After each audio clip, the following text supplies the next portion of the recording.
ಓಂ ಶಾಂತಿ. ಇಂದಿನ ದಿನಾಂಕ 11/2/2025. ಪ್ರಾರ್ಥ ಮುರುಳಿ ಬಾಪ್ತಾದ ಮಧುಬನ. ಮಧುರ ಮಕ್ಕಳೇ, ನಿಮಗೆ ಭಗವಂತನು ಓದಿಸುತ್ತಾರೆ. ನಿಮ್ಮ ಬಳಿ ಜ್ಞಾನ ರತ್ನಗಳಿವೆ.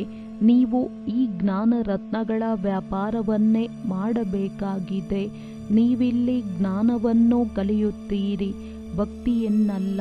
ಪ್ರಶ್ನೆ: ಮನುಷ್ಯರು ನಾಟಕದ ಯಾವ ಅದ್ಭುತವಾದ ನೋಂದಾವಣೆಯನ್ನು ಭಗವಂತನ ಲೀಲೆ ಎಂದು ತಿಳಿದು ಅವರ ಮಹಿಮೆ ಮಾಡುತ್ತಾರೆ?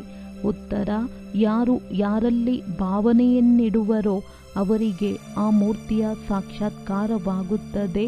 ಆದ್ದರಿಂದ ಭಗವಂತನು ಸಾಕ್ಷಾತ್ಕಾರ ಮಾಡಿಸಿದರೆಂದು ತಿಳಿಯುತ್ತಾರೆ. ಆದರೆ ಎಲ್ಲವೂ ನಾಟಕದನುಸಾರವೇ ಆಗುತ್ತದೆ. ಒಂದು ಕಡೆ ಭಗವಂತನ ಮಹಿಮೆ ಮಾಡುತ್ತಾರೆ, ಇನ್ನೊಂದು ಕಡೆ ಸರ್ವವ್ಯಾಪಿ ಎಂದು ಹೇಳಿ ನಿಂದನೆ ಮಾಡುತ್ತಾರೆ.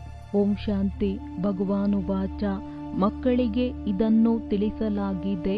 ಮನುಷ್ಯರಿಗೆ ಅಥವಾ ದೇವತೆಗಳಿಗೆ ಭಗವಂತನೆಂದು ಹೇಳಲಾಗುವುದಿಲ್ಲ. ಬ್ರಹ್ಮ ದೇವತಾಯ ನಮಃ, ವಿಷ್ಣು ದೇವತಾಯ ನಮಃ, ಶಂಕರ ದೇವತಾಯ ನಮಃ ಎಂದು ಹಾಡುತ್ತಾರೆ.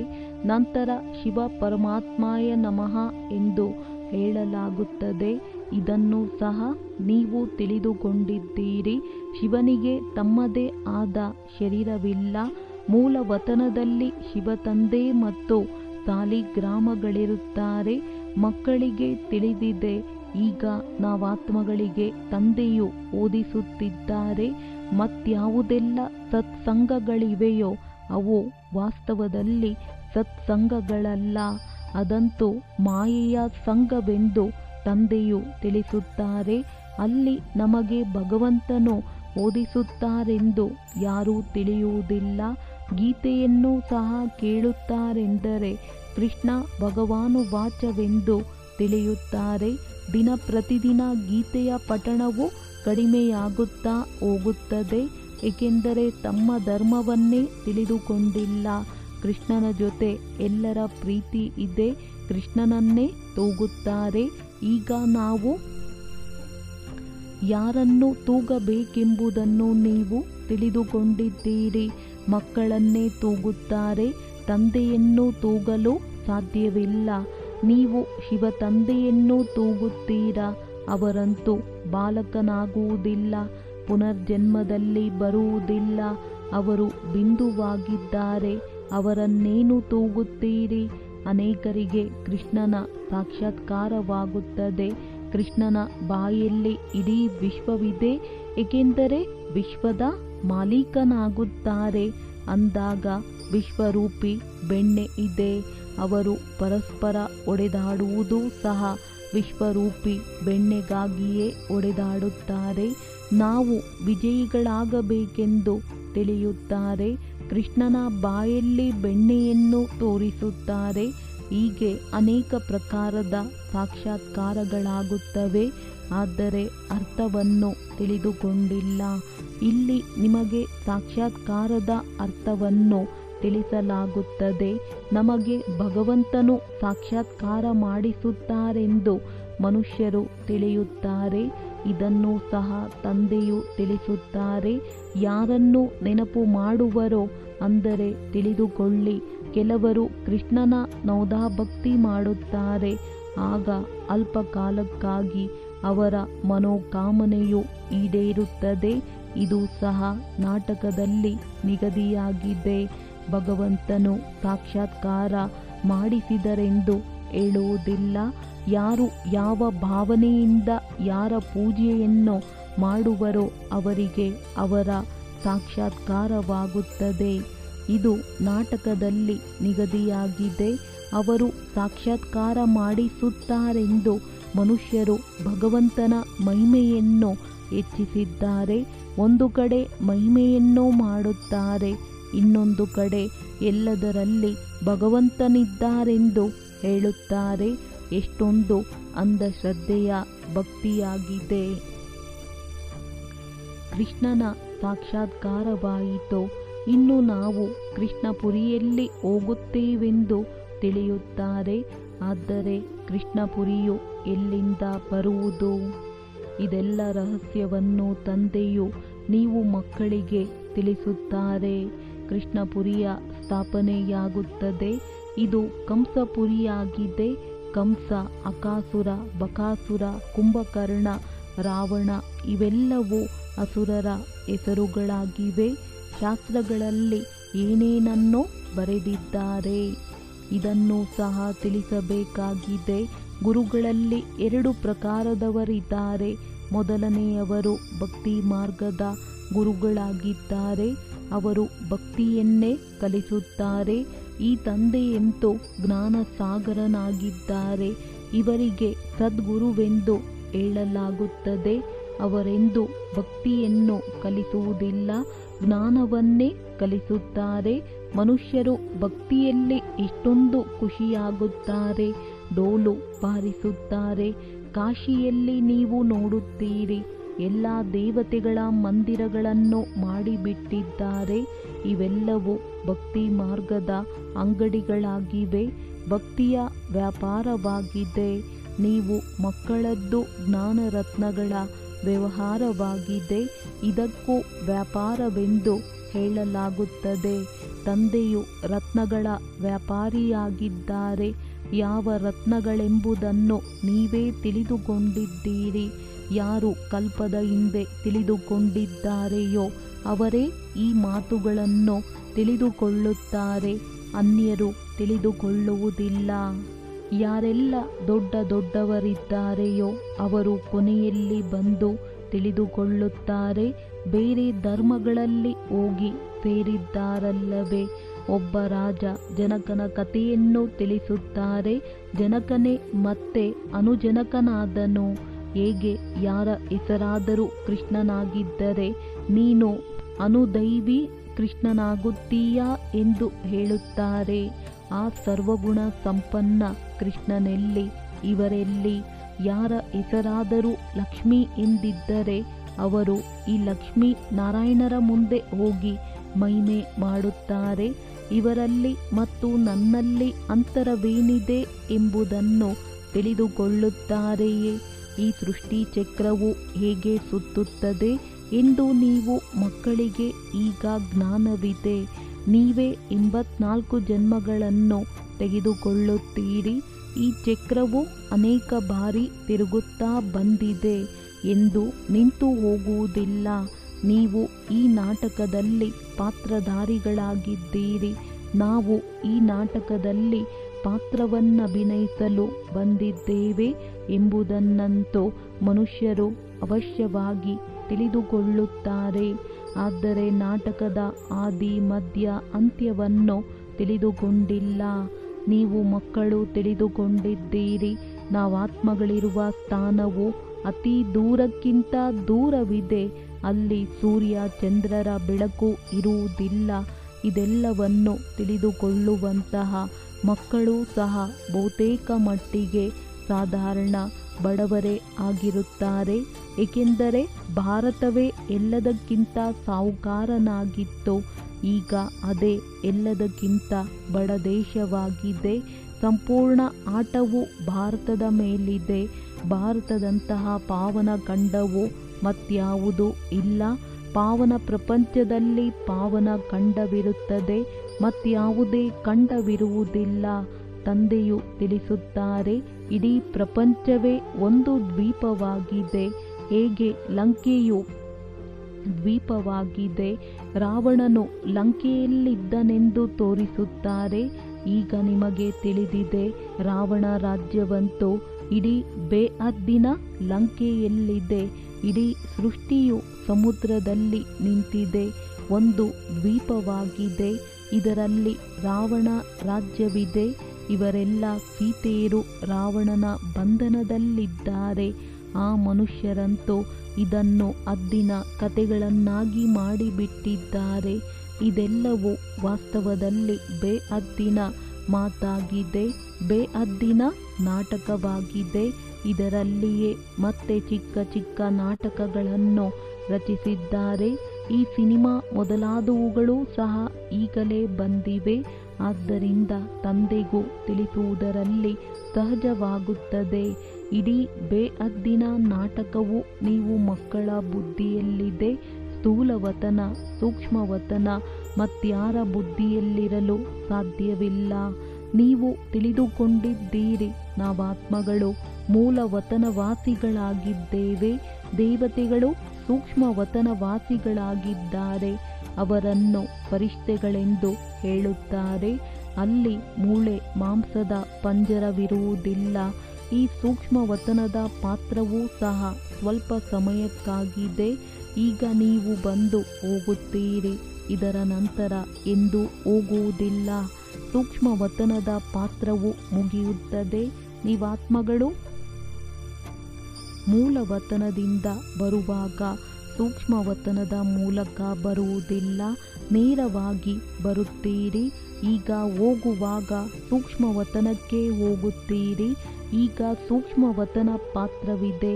ಇದೆಲ್ಲ ರಹಸ್ಯಗಳನ್ನು ಮಕ್ಕಳಿಗೆ ತಿಳಿಸುತ್ತಾರೆ. ನಾನು ಆತ್ಮಗಳಿಗೆ ತಿಳಿಸುತ್ತಿದ್ದೇನೆಂದು ತಂದೆಯು ತಿಳಿಯುತ್ತಾರೆ. ಸಾಧು ಸಂತರು ಯಾರೂ ಸಹ ಈ ಮಾತುಗಳನ್ನು ಅರಿತುಕೊಳ್ಳುವುದಿಲ್ಲ. ಅವರೆಂದೂ ಸಹ ಈ ರೀತಿಯ ಮಾತುಗಳನ್ನಾಡಲು ಸಾಧ್ಯವಿಲ್ಲ. ತಂದೆಯೇ ಮಕ್ಕಳೊಂದಿಗೆ ಮಾತನಾಡುತ್ತಾರೆ. ಕರ್ಮೇಂದ್ರಿಯಗಳಿಲ್ಲದೆ ಮಾತನಾಡಲು ಸಾಧ್ಯವಿಲ್ಲ. ನಾನು ಈ ಶರೀರದ ಆಧಾರವನ್ನು ತೆಗೆದುಕೊಂಡು ನೀವು ಮಕ್ಕಳಿಗೆ ಓದಿಸುತ್ತೇನೆಂದು ಹೇಳುತ್ತಾರೆ. ನೀವಾತ್ಮಗಳ ದೃಷ್ಟಿಯೂ ಸಹ ತಂದೆಯ ಕಡೆ ಹೋಗುತ್ತದೆ. ಇವೆಲ್ಲವೂ ಹೊಸ ಮಾತುಗಳಾಗಿವೆ. ನಿರಾಕಾರ ತಂದೆ, ಅವರ ಹೆಸರು ಶಿವ ತಂದೆ ಎಂದಾಗಿದೆ. ನೀವಾತ್ಮಗಳ ಹೆಸರಂತೂ ಆತ್ಮವೇ ಆಗಿದೆ. ನಿಮ್ಮ ಶರೀರದ ಹೆಸರು ಬದಲಾಗುತ್ತದೆ. ಪರಮಾತ್ಮನು ನಾಮರೂಪದಿಂದ ಭಿನ್ನವಾಗಿದ್ದಾರೆಂದು ಮನುಷ್ಯರು ಹೇಳುತ್ತಾರೆ. ಆದರೆ ಹೆಸರಂತೂ ಶಿವನೆಂದು ಹೇಳುತ್ತಾರಲ್ಲವೇ? ಶಿವನ ಪೂಜೆಯನ್ನು ಮಾಡುತ್ತಾರೆ. ಒಂದನ್ನು ತಿಳಿಯುತ್ತಾರೆ, ಇನ್ನೊಂದನ್ನು ಮಾಡುತ್ತಾರೆ. ಈಗ ನೀವು ತಂದೆಯ ನಾಮ, ರೂಪ, ದೇಶ, ಕಾಲಗಳನ್ನು ಅರಿತುಕೊಂಡಿದ್ದೀರಿ. ನಿಮಗೆ ತಿಳಿದಿದೆ, ಯಾವುದೇ ವಸ್ತು ನಾಮರೂಪವಿಲ್ಲದೆ ಇರಲು ಸಾಧ್ಯವಿಲ್ಲ. ಇದು ಸಹ ಬಹಳ ಸೂಕ್ಷ್ಮ ತಿಳಿದುಕೊಳ್ಳುವ ಮಾತುಗಳಾಗಿವೆ. ತಂದೆಯು ತಿಳಿಸುತ್ತಾರೆ, ಸೆಕೆಂಡಿನಲ್ಲಿ ಜೀವನ್ಮುಕ್ತಿ ಅರ್ಥಾತ್ ಮನುಷ್ಯನು ನರನಿಂದ ನಾರಾಯಣನಾಗುವನೆಂದು ಗಾಯನವೂ ಇದೆ. ತಂದೆಯು ಸ್ವರ್ಗದ ರಚಯಿತನಾಗಿದ್ದಾರೆ. ನಾವು ಅವರ ಮಕ್ಕಳಾಗಿದ್ದೇವೆ ಅಂದ ಮೇಲೆ ಸ್ವರ್ಗದ ಮಾಲೀಕರಾದ್ದೇವಲ್ಲವೇ? ಆದರೆ ಇದನ್ನು ಸಹ ತಿಳಿದುಕೊಂಡಿಲ್ಲ. ತಂದೆಯು ತಿಳಿಸುತ್ತಾರೆ, ನರನಿಂದ ನಾರಾಯಣನಾಗುವುದು ನಿಮ್ಮ ಲಕ್ಷ್ಯವಾಗಿದೆ, ರಾಜಯೋಗವಾಗಿದೆಯಲ್ಲವೇ? ಅನೇಕರಿಗೆ ಚತುರ್ಭುಜ ವಿಷ್ಣುವಿನ ಸಾಕ್ಷಾತ್ಕಾರವಾಗುತ್ತದೆ. ಇದರಿಂದ ನಾವು ವಿಷ್ಣುಪುರಿಯ ಮಾಲೀಕರಾಗುತ್ತೇವೆಂದು ಸಿದ್ಧವಾಗುತ್ತದೆ. ನಿಮಗೆ ತಿಳಿದಿದೆ, ಸ್ವರ್ಗದಲ್ಲಿಯೂ ಸಹ ಲಕ್ಷ್ಮೀನಾರಾಯಣರ ಸಿಂಹಾಸನದ ಹಿಂದೆ ವಿಷ್ಣುವಿನ ಚಿತ್ರವನ್ನಿಡುತ್ತಾರೆ. ಅರ್ಥಾತ್ ವಿಷ್ಣುಪುರಿಯಲ್ಲಿ ಇವರ ರಾಜ್ಯವಿದೆ. ಈ ಲಕ್ಷ್ಮೀನಾರಾಯಣರು ವಿಷ್ಣುಪುರಿಯ ಮಾಲೀಕರಾಗಿದ್ದಾರೆ. ಅದು ಕೃಷ್ಣಪುರಿ, ಇದು ಕಂಸಪುರಿಯಾಗಿದೆ. ನಾಟಕದನುಸಾರ ಈ ಹೆಸರುಗಳನ್ನು ಇಟ್ಟಿದ್ದಾರೆ. ತಂದೆಯು ತಿಳಿಸುತ್ತಾರೆ, ನನ್ನ ರೂಪವು ಬಹಳ ಸೂಕ್ಷ್ಮವಾಗಿದೆ. ಯಾರೂ ನನ್ನನ್ನು ಅರಿತುಕೊಳ್ಳುವುದಿಲ್ಲ. ಆತ್ಮವು ಒಂದು ನಕ್ಷತ್ರವಾಗಿದೆ ಎಂದು ಹೇಳುತ್ತಾರೆ. ಆದರೆ ಮತ್ತೆ ಲಿಂಗಾಕಾರವಾಗಿ ಮಾಡಿಬಿಡುತ್ತಾರೆ. ಇಲ್ಲವೆಂದರೆ ಪೂಜೆಯನ್ನು ಹೇಗೆ ಮಾಡುವರು? ರುದ್ರಯಜ್ಞವನ್ನು ರಚಿಸಿದಾಗಲೂ ಸಹ ಅಂಡಾಕಾರವಾಗಿ ಸಾಲಿಗ್ರಾಮಗಳನ್ನು ಮಾಡುತ್ತಾರೆ. ಇನ್ನೊಂದು ಕಡೆ ಅವರನ್ನು ಹೊಳೆಯುವ ನಕ್ಷತ್ರವೆಂದು ಹೇಳುತ್ತಾರೆ. ಆತ್ಮವನ್ನು ನೋಡಲು ಬಹಳ ಪ್ರಯತ್ನ ಪಡುತ್ತಾರೆ. ಆದರೆ ಯಾರೂ ನೋಡಲು ಸಾಧ್ಯವಿಲ್ಲ. ರಾಮಕೃಷ್ಣ ವಿವೇಕಾನಂದರನ್ನು ತೋರಿಸುತ್ತಾರಲ್ಲವೇ? ಆತ್ಮವು ಅವರಿಂದ ಹೊರಟು ನನ್ನಲ್ಲಿ ಸಮಾವೇಶವಾಯಿತೆಂದು ಅವರು ನೋಡಿದರು. ಅವರಿಗೆ ಯಾರ ಸಾಕ್ಷಾತ್ಕಾರವಾಗಿರಬಹುದು? ಆತ್ಮ ಮತ್ತು ಪರಮಾತ್ಮನ ರೂಪವು ಒಂದೇ ಆಗಿದೆ. ಬಿಂದುವನ್ನು ನೋಡಿದರು, ಆದರೆ ಏನೂ ತಿಳಿದುಕೊಳ್ಳಲಾಗಲಿಲ್ಲ. ಆತ್ಮದ ಸಾಕ್ಷಾತ್ಕಾರವನ್ನು ಯಾರೂ ಬಯಸುವುದಿಲ್ಲ. ಪರಮಾತ್ಮನ ಸಾಕ್ಷಾತ್ಕಾರವನ್ನು ಮಾಡಬೇಕೆಂದು ಇಚ್ಛೆಯನ್ನಿಡುತ್ತಾರೆ. ಗುರುವಿನಿಂದ ಪರಮಾತ್ಮನ ಸಾಕ್ಷಾತ್ಕಾರ ಮಾಡಬೇಕೆಂದು ಅವರು ಕುಳಿತಿದ್ದರು. ಜ್ಯೋತಿಯು ನನ್ನಲ್ಲಿ ಸಮಾವೇಶವಾಯಿತೆಂದು ಹೇಳಿದರು. ಇದರಲ್ಲಿಯೇ ಅವರು ಬಹಳ ಖುಷಿಯಾಗಿ ಬಿಟ್ಟರು. ಇದೇ ಪರಮಾತ್ಮನ ರೂಪವೆಂದು ತಿಳಿದರು. ಭಗವಂತನ ಸಾಕ್ಷಾತ್ಕಾರದ ಭಾವನೆಯನ್ನು ಗುರುವಿನಲ್ಲಿಡುತ್ತಾರೆ. ಏನನ್ನೂ ತಿಳಿದುಕೊಂಡಿಲ್ಲ. ಭಕ್ತಿ ಮಾರ್ಗದಲ್ಲಿ ಅವರಿಗೆ ತಿಳಿಸುವವರಾದರೂ ಯಾರು? ಯಾವ ರೂಪದಿಂದ ಎಂತಹ ಭಾವನೆಯನ್ನು ಇಟ್ಟುಕೊಳ್ಳುವರೋ, ಯಾರ ಮುಖವನ್ನು ನೋಡುವರೋ ಅದು ಸಾಕ್ಷಾತ್ಕಾರವಾಗುವುದು. ಹೇಗೆ ಗಣೇಶನ ಬಹಳ ಪೂಜೆ ಮಾಡುತ್ತಾರೆಂದರೆ ಚೈತನ್ಯದಲ್ಲಿ ಗಣೇಶನ ಸಾಕ್ಷಾತ್ಕಾರವಾಗಿ ಬಿಡುತ್ತದೆ. ಇಲ್ಲವೆಂದರೆ ಅವರಿಗೆ ನಿಶ್ಚಯವಾಗುವುದು ಹೇಗೆ? ತೇಜೋಮಯ ರೂಪವನ್ನು ನೋಡಿ ನಾವು ಭಗವಂತನ ಸಾಕ್ಷಾತ್ಕಾರ ಮಾಡಿದೆವೆಂದು ತಿಳಿಯುತ್ತಾರೆ. ಅದರಲ್ಲಿಯೇ ಖುಷಿಯಾಗಿ ಬಿಡುತ್ತಾರೆ. ಇದೆಲ್ಲವೂ ಭಕ್ತಿ ಮಾರ್ಗ ಇಳಿಯುವ ಕಲೆಯಾಗಿದೆ. ಮೊದಲ ಜನ್ಮವು ಚೆನ್ನಾಗಿರುತ್ತದೆ. ನಂತರ ಎಲ್ಲವೂ ಕಡಿಮೆ ಆಗುತ್ತಾ ಅಂತ್ಯವು ಬಂದು ಬಿಡುತ್ತದೆ. ಮಕ್ಕಳೇ, ಈ ಮಾತುಗಳನ್ನು ತಿಳಿದುಕೊಳ್ಳುತ್ತಾರೆ. ಯಾರಿಗೆ ಕಲ್ಪದ ಹಿಂದೆ ಜ್ಞಾನವನ್ನು ತಿಳಿಸಿದ್ದೆವೋ ಅವರಿಗೆ ಈಗ ತಿಳಿಸುತ್ತಿದ್ದೇವೆ. ಕಲ್ಪದ ಹಿಂದಿನವರೇ ಬರುತ್ತಾರೆ. ಅನ್ಯರ ಧರ್ಮವೇ ಬೇರೆಯಾಗಿದೆ. ಒಂದೊಂದು ಚಿತ್ರದಲ್ಲಿ ಭಗವಾನುವಾಚ ಎಂದು ಬರೆಯಿರಿ ಎಂದು ತಂದೆಯು ತಿಳಿಸುತ್ತಾರೆ. ಬಹಳ ಯುಕ್ತಿಯಿಂದ ತಿಳಿಸಬೇಕಾಗಿದೆ. ಯಾದವರು, ಕೌರವರು ಮತ್ತು ಪಾಂಡವರು ಏನು ಮಾಡಿ ಹೋದ ಕಾರಣ ಅವರ ಈ ಚಿತ್ರಗಳಿವೆ ಎಂದು ಭಗವಾನುವಾಚ ಇದೆಯಲ್ಲವೇ? ಕೇಳಿ, ನೀವು ತಮ್ಮ ತಂದೆಯನ್ನು ತಿಳಿದುಕೊಂಡಿದ್ದೀರಾ? ತಿಳಿದುಕೊಂಡಿಲ್ಲವೆಂದರೆ ತಂದೆಯೊಂದಿಗೆ ಪ್ರೀತಿ ಇಲ್ಲ ಅಲ್ಲವೇ? ಅಂದಾಗ ವಿಪರೀತ ಬುದ್ಧಿಯವರಾದರೂ ತಂದೆಯೊಂದಿಗೆ ಪ್ರೀತಿ ಇಲ್ಲವೆಂದರೆ ವಿನಾಶವಾಗಿ ಬಿಡುತ್ತಾರೆ. ಪ್ರೀತಿ ಬುದ್ಧಿ ವಿಜಯಂತಿ ಸತ್ಯಮೇವ ಜಯತೆ. ಇದರ ಅರ್ಥವೂ ಸರಿಯಾಗಿದೆ. ತಂದೆಯ ನೆನಪೇ ಇಲ್ಲವೆಂದರೆ ವಿಜಯ ಗಳಿಸಲು ಸಾಧ್ಯವಿಲ್ಲ. ಶಿವ ಭಗವಂತನು ಗೀತೆಯನ್ನು ತಿಳಿಸಿದ್ದಾರೆ. ಅವರೇ ಬ್ರಹ್ಮರವರ ಮೂಲಕ ರಾಜಯೋಗವನ್ನು ಕಲಿಸಿದ್ದರೆಂದು ನೀವು ಸಿದ್ಧ ಮಾಡಿ ತಿಳಿಸುತ್ತೀರಿ. ಇಲ್ಲಂತೂ ಕೃಷ್ಣ ಭಗವಂತನ ಗೀತೆ ಎಂದು ತಿಳಿದು ಪ್ರತಿಜ್ಞೆ ಮಾಡುತ್ತಾರೆ. ಅವರನ್ನು ಕೇಳಬೇಕೋ? ಕೃಷ್ಣನನ್ನು ಎಲ್ಲಿ ನೋಡಿದರಲ್ಲಿ ಪ್ರತ್ಯಕ್ಷದಲ್ಲಿದ್ದಾರೆಂದು ತಿಳಿಯಬೇಕೋ? ಅಥವಾ ಭಗವಂತನನ್ನೋ ಈಶ್ವರನ್ನೋ ಎಲ್ಲ ಕಡೆಯೂ ಇದ್ದಾರೆಂದು ತಿಳಿದು ಸತ್ಯವನ್ನು ಹೇಳಿ ಎಂದು ಹೇಳುತ್ತಾರೆ. ಆದ್ದರಿಂದ ಎಲ್ಲವೂ ತಬ್ಬಿಬ್ಬಾಯಿತು. ಪ್ರತಿಜ್ಞೆಯು ಅಸತ್ಯವಾಗಿ ಬಿಡುತ್ತದೆ. ಸೇವೆ ಮಾಡುವಂತಹ ಮಕ್ಕಳಿಗೆ ಗುಪ್ತ ನಶೆ ಇರಬೇಕು. ನಶೆಯಿಂದ ತಿಳಿಸಿದಾಗ ಸಫಲತೆಯಾಗುವುದು. ನಿಮ್ಮ ವಿದ್ಯೆಯು ಗುಪ್ತವಾಗಿದೆ. ಓದಿಸುವವರು ಗುಪ್ತವಾಗಿದ್ದಾರೆ. ನಾವು ಹೊಸ ಪ್ರಪಂಚದಲ್ಲಿ ಹೋಗಿ ಇಂತಹ ದೇವತೆಗಳಾಗುತ್ತೇವೆ ಎಂದು ತಿಳಿಯುತ್ತೀರಿ. ಮಹಾಭಾರತದ ಯುದ್ಧದ ನಂತರ ಹೊಸ ಪ್ರಪಂಚದ ಸ್ಥಾಪನೆಯಾಗುತ್ತದೆ. ಮಕ್ಕಳಿಗೆ ಈಗ ಜ್ಞಾನವೂ ಸಿಕ್ಕಿದೆ. ಅದನ್ನು ನಂಬರ್ ವಾರ್ ಧಾರಣೆ ಮಾಡುತ್ತಾರೆ. ಯೋಗದಲ್ಲಿಯೂ ನಂಬರ್ ವಾರ್ ಇರುತ್ತಾರೆ.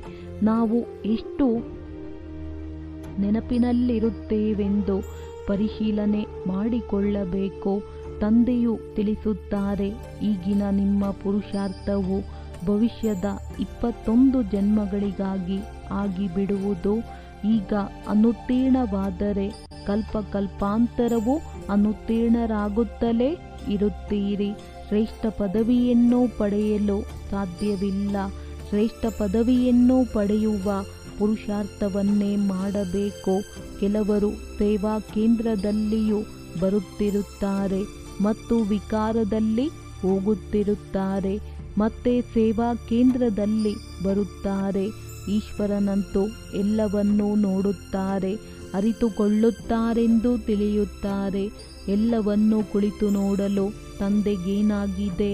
ನೀವು ಸುಳ್ಳು ಹೇಳುತ್ತೀರಿ, ವಿಕರ್ಮವನ್ನು ಮಾಡುತ್ತೀರೆಂದರೆ ನಷ್ಟ ಮಾಡಿಕೊಳ್ಳುತ್ತೀರಿ. ಇದನ್ನು ನೀವೂ ಸಹ ತಿಳಿದುಕೊಳ್ಳಬಹುದು.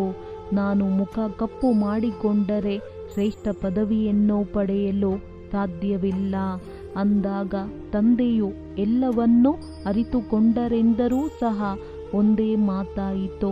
ಆದರೆ ಅವರಿಗೆ ಇದೆಲ್ಲದರ ಅವಶ್ಯಕತೆ ಏನಿದೆ? ನಾನು ಇಂತಹ ಕರ್ಮ ಮಾಡುವುದರಿಂದ ದುರ್ಗತಿಯನ್ನು ಹೊಂದುತ್ತೇನೆಂದು ತಮ್ಮ ಹೃದಯವು ಹೇಳಬೇಕು. ತಂದೆ ಏಕೆ ತಿಳಿಸುವುದು?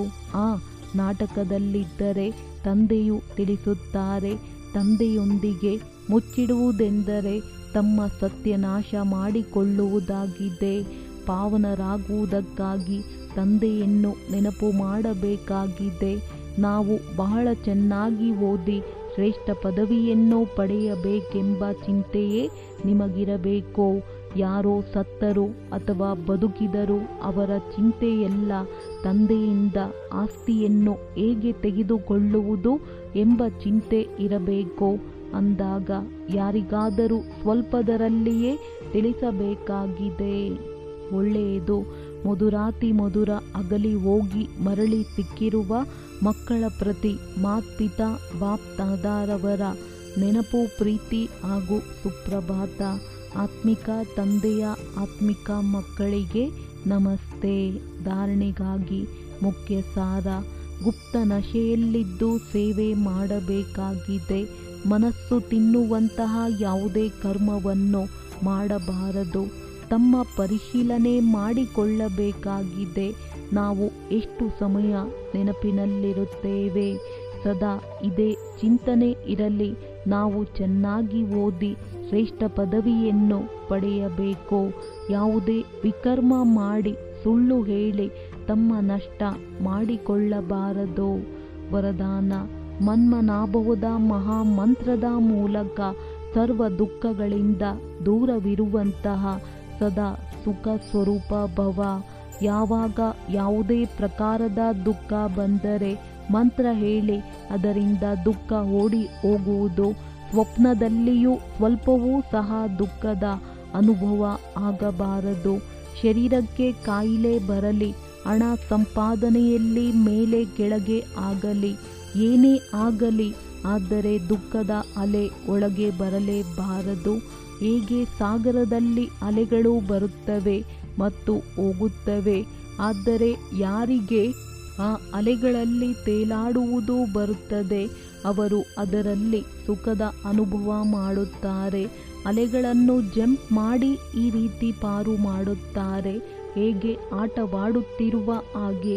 ಅಂದರೆ ಸಾಗರನ ಮಕ್ಕಳು ಸುಖ ಸ್ವರೂಪರಾಗಿರುವಿರಿ. ದುಃಖದ ಅಲೆಯೂ ಸಹ ಬರಬಾರದು. ಸ್ಲೋಗನ್: ಪ್ರತಿ ಸಂಕಲ್ಪದಲ್ಲಿ ದೃಢತೆಯ ವಿಶೇಷತೆಗಳನ್ನು ಕಾರ್ಯರೂಪದಲ್ಲಿ ತನ್ನಿ, ಆಗ ಪ್ರತ್ಯಕ್ಷತೆಯಾಗಿ ಬಿಡುವುದು. ಅವ್ಯಕ್ತ ಸೂಚನೆ: ಏಕಾಂತ ಪ್ರಿಯರಾಗಿ ಏಕತೆ ಮತ್ತು ಏಕಾಗ್ರತೆಯನ್ನು ತಮ್ಮದಾಗಿಸಿಕೊಳ್ಳಿ. ಸ್ವ ಉನ್ನತಿಯಲ್ಲಿ, ಸೇವೆಯ ಉನ್ನತಿಯಲ್ಲಿ ಒಬ್ಬರು ಹೇಳಿದರು, ಇನ್ನೊಬ್ಬರು ಆಜಿ ಎಂದರು. ಹಾಗೆಯೇ ಸದಾ ಏಕತೆ ಮತ್ತು ದೃಢತೆಯಿಂದ ಮುಂದುವರಿಯುತ್ತಾ ಹೋಗಿ. ಹೇಗೆ ದಾದಿಯರ ಏಕತೆ ಮತ್ತು ದೃಢತೆಯ ಸಂಘಟನೆ ಪಕ್ಕಾ ಆಗಿದೆ, ಹಾಗೆಯೇ ಆದಿ ಸೇವೆಯ ರತ್ನಗಳ ಸಂಘಟನೆ ಪಕ್ಕಾ ಆಗಿರಲಿ. ಇದರ ಬಹಳ ಅವಶ್ಯಕತೆಯಾಗಿದೆ. ಒಳ್ಳೆಯದು. ಓಂ ಶಾಂತಿ.